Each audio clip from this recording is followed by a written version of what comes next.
Hey, welcome ulit sa ating YouTube channel, Vlog TV Kaulapats. Dito tayo sa ating pangatlong yugto ng paggawa natin ng gulungan ng manok. So, ito yung nagawa natin ng kalawang yugto. Pakita natin. Ito yung nagawa natin ng pangalawang yugto. So, yun. Pinto na lang. Pinto na lang ang kulang natin. So, kaya lang nagkulang tayo sa kawayan. Kaya ang kailangan natin ngayon ay kumuha ng kawayan para diretso natin yung pinto. Pinto na lang. Kulang tayo sa kawayan. So, pinto na lang yan. So, ipitin lang naman natin yan. Yan. Yung bisuot. So, may butas na dito. May butas yan.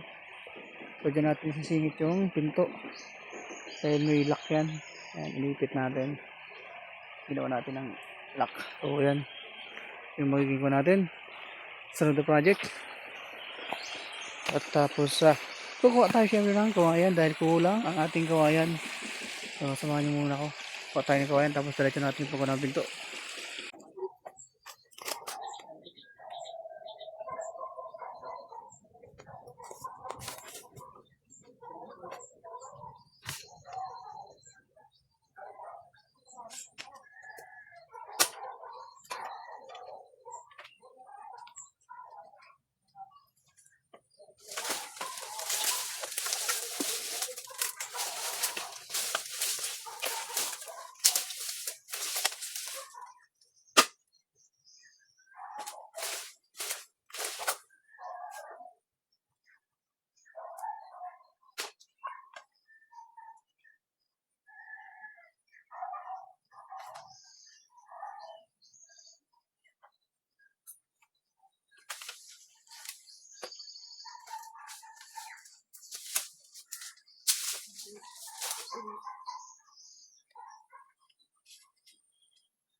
Kasi na.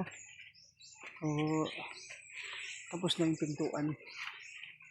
So, ito yung ginawa ng pinto ng ating kulungan ng anak. Ayan. Okay. Alright.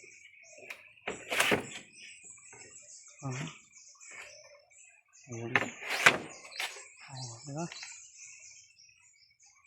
So, tapos na yung ating kulungan. At ang kulang na lang siyempre nito ay bubong. Ayan, bubong na lang. At tayo ay may nakuha mga rita-ritasong bubong. Ayan. So, yun ang ating ilalagay dyan. Mga nakuha natin rita-ritasong bubong. Ayan. Ayan ang ating isusunod na gagawin. Ang pagbubong. Ang ating kulungan ng manok. So ayan, hindi ko po nabanggit pala. So 45 days na ang manok ang ilalagay natin dyan. Yung pang benta. Benta natin. So hanggang dito na muna ang ating video. Maraming salamat.